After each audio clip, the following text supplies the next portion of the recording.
I think at that point, and then once Matty left, it was like, we need to get out of we need to let all these deals run out and we can start fresh again. And we were being offered other deals. We've been offered other deals of other labels, and we just said no because I don't know. Some big name labels. Columbia we got offered, but we'd heard of another band that we knew that had an album to come out with them, and it actually never even got released.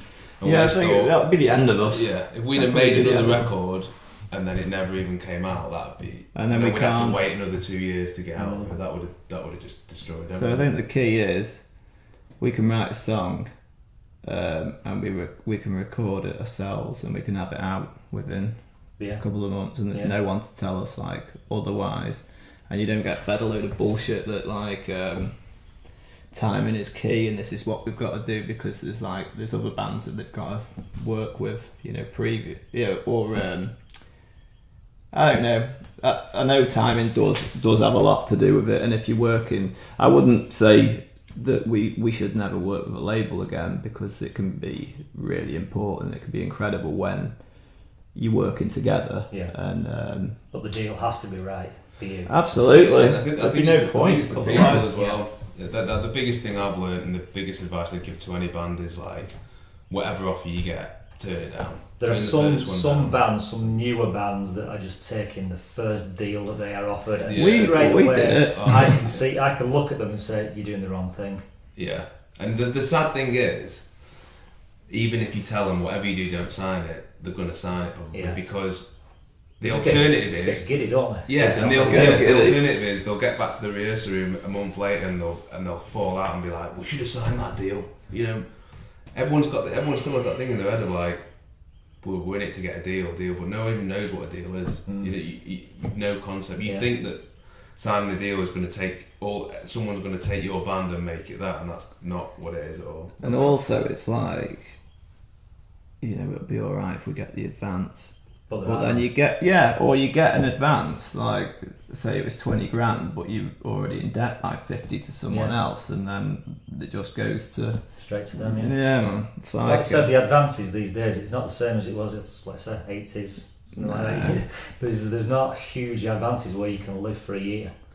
I think I was sounding this guy out that I was speaking to, who was really interested in the band, and he said that I was asking the plan. And it was pretty much a 6. I mean, the contract wouldn't be 6 months, but they would like work with us. They'd have us work with another producer. They'd fund maybe like one tour. They see how it goes for 6 months, and that's it. So we spend money kind of making sure that the contracts would be right. We sign up for say 3 years, whatever it is. They work with us for like 4 or 5 months, work out that it doesn't work, and then we end up tied up. It's just like bollocks, and you don't see any money in that meantime anyway. There's no point, is there? You might as well just stay at home and write in your bedroom. There's some fantastic record labels out there. Absolutely. But there are a couple that I think are doing harm to the industry because they're just snapping up every young band that are getting a bit of a buzz about them, and those bands are never going to get any bigger. Yeah, because they think that like one out of 20 will, and that'll work out for the label, but for the other 19 bands, it sucks. Yeah, there are some great bands out there that will never ever get any bigger because the labels are snapping them up but not putting any money into them whatsoever. And it's a sad state, but like I said, those bands are getting giddy thinking, wow, we've been signed up. Yeah. No, I know, man. And like I said before, it's easy because every label knows if you offer a band a deal, 9 times out of 10 they're going to say yeah, because what if they turn it down, they're going to regret it. Even though it could be the worst deal in the world, they're still going to sign it because it's what they think. They just think it's not going to. Well, you can be told anything though back then and be manipulated and bullied. That this is the only way, and if you don't do this, then you won't have a career in the industry. And it's just because it's businessmen manipulating people who don't know to get what they want. Yeah. It's the same as any other industry. It's all about the songs. Yeah, let's keep It's all about the songs. You have fantastic songs. You will more than likely make it if you keep going. Like with hard work. Like you say, we've all seen bands. No, I think you're absolutely spot on. I think it's just sadly there's so many great bands that make that one bad mistake and that's it. It's over. You know, and like I say, I can think of so many that I've seen in the last 5 years that aren't even playing music anymore. They're gone because they made the wrong sound with the wrong person, got the wrong manager, took the wrong advice. You know, but you're absolutely right. The best advice is write great songs and stick to your own guns. Yeah. You know, which leads us straight back to you again, because you do write fantastic songs. You've been over in the States a few times. First time was it with Shinedown? You got the Shinedown tour? Was that the first time you were over there? No, I think we've done like a 4-month tour, hadn't we? We started with South by Southwest, and then we did a tour with I Am Dynamite, a really cool band. We had one year we did Book Cherry. Oh, Shinedown came way after that. And then Shinedown. I really miss America, like touring around.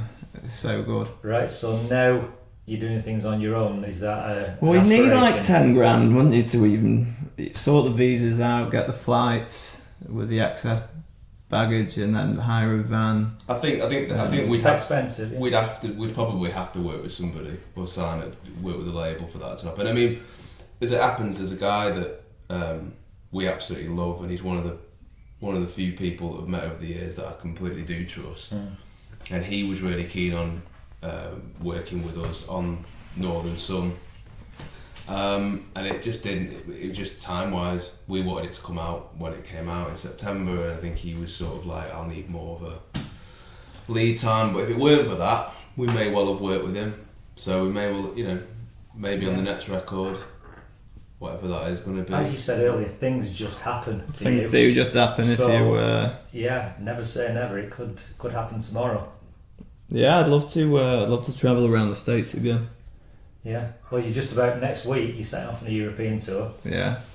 How many times have you toured Europe previously? Not many. Again, I think again that's probably another thing that, looking back on it, was as great as it was. All the stuff that we did in America, we just sort of spread ourselves a bit too thin. So when we had the King of Conflict album, we'd done some European stuff and done UK, and it was sort of building. And then the American thing came along.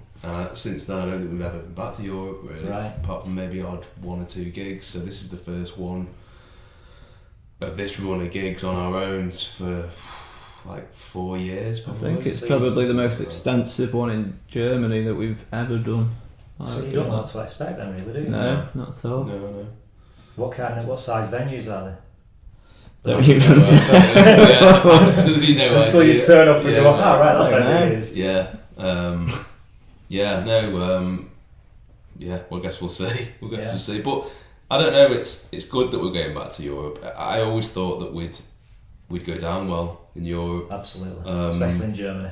Yeah, and then it just stopped. We just never ended up going back there. So yeah, I don't know. We'll see, man. Yeah. We'll see. How long are you over there for? Like 2 weeks. Yeah. So that'll be good. Yeah, well, good luck with that. Yeah, I'm really looking forward to it.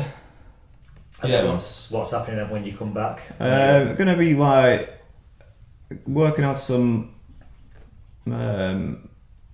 old versions of Northern Sun sessions, I think, to kind of a different take on the songs, just to get out for fans. Right, excellent. Is it going to be more like down the strips? A little bit, but not just acoustic, I think. Like just to explain, a strips was a group of songs that you did, which was a double CD of King of Conflict. You added on to a special edition of King of Conflict, but it was all acoustic. That's it, yeah. So it's going to be a mix of kind of acoustic and a bit kind of remix here and there. I must admit, again, not just because you sat here not blowing smoke up your backsides, but I loved that Stripped album. Yeah, it worked so well. I think saying to Al, really, it's I think we got a lot of fans lot of new fans off that album because it was such a different take on the songs. So many people that were like, they invested more in the songs because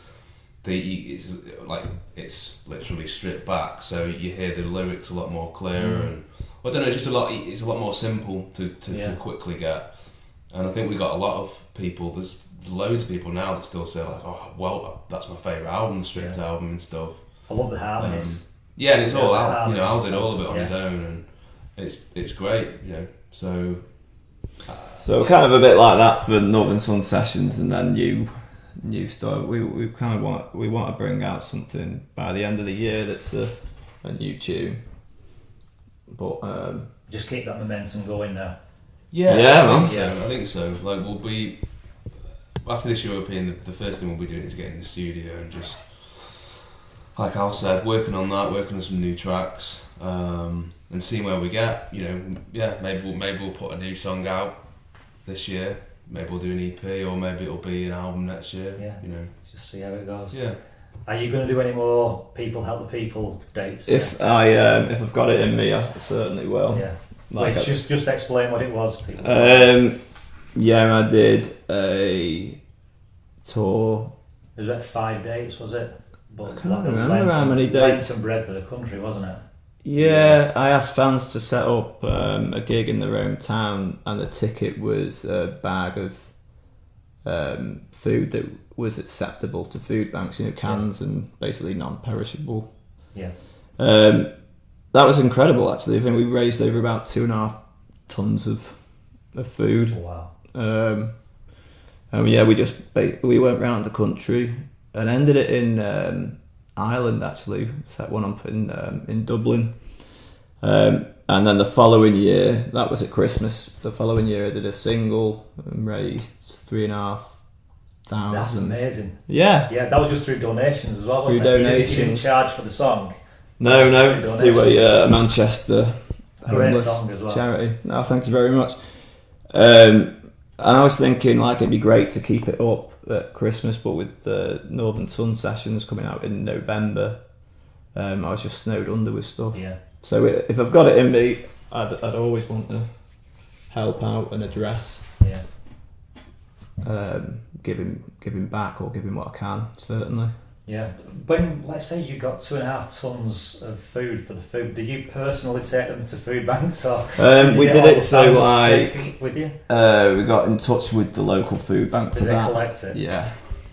Because you did it like in church halls and anywhere. Halls it was like the fan sets it up, and they kind of become the promoter, and I just turn up, and do the gig.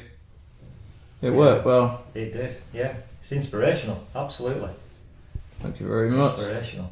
So, great way to finish the interview. Guys, it's been an absolute pleasure talking to you. Thank you very much for giving me your time. Anytime, mate. Anytime. Sonny Mac.